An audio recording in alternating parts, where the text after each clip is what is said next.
এটা হলো একটা চার্জার। তো এটা দিয়ে চাইলে আপনারা খুব ইজিলি 3.7 ভোল্টের যে ব্যাটারিগুলো আছে সেগুলো চার্জ করতে পারেন। তো আপনারা অনেকেই আছেন যে 3.7 ভোল্ট বা এরকম ব্যাটারিগুলো আপনাদের কাছে থাকে, কিন্তু চার্জিংয়ের অভাবে এগুলো কিন্তু নষ্ট হয়ে যায়।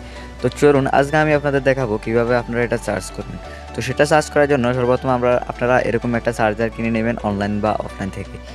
তো দেখতে পাচ্ছেন এই চার্জারটার পিছন দিকে রয়েছে চার্জিং কর্ড, সেটা দিয়ে আপনারা চাইলে যে কোনো কিছুর মধ্য দিয়ে এটা চার্জ করতে পারেন। পাচ্ছেন এটা এদিকটা হচ্ছে প্লাস এবং এদিকটা হচ্ছে মাইনাস। তো ব্যাটারি প্লাস মাইনাস এটার সাথে কানেক্ট করে দিয়ে দেখা যাক এটা চার্জ হয় কিনা। তো চলুন, তো আমরা ব্যাটারিটা এখন এটার সাথে কানেক্ট করে দেব।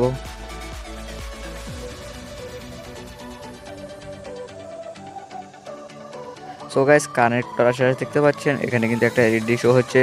এটা হচ্ছে যে সিগন্যাল এলইডি, এখানে কিন্তু এটা কানেক্ট দেখাচ্ছে।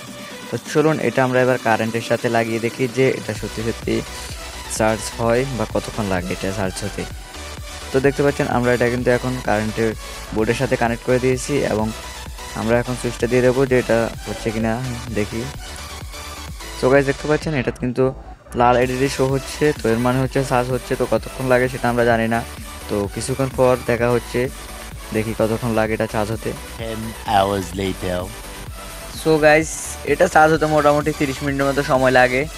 তো এটা ফুল চার্জ হতে 30 মিনিট মতো সময় লাগে। তো আপনারা যারা আমার চ্যানেল নতুন আছেন অবশ্যই চ্যানেলটিকে সাবস্ক্রাইব করে ফেলুন আর একটা লাইক দিয়ে পাশে থাকুন। তো এরকম আরও এক্সপেরিমেন্টের ভিডিও পেতে অবশ্যই চ্যানেলটিকে সাবস্ক্রাইব করে একটা লাইক দিয়ে পাশে থাকুন। তো আজকের জন্য ভিডিও এখানেই সমাপ্ত।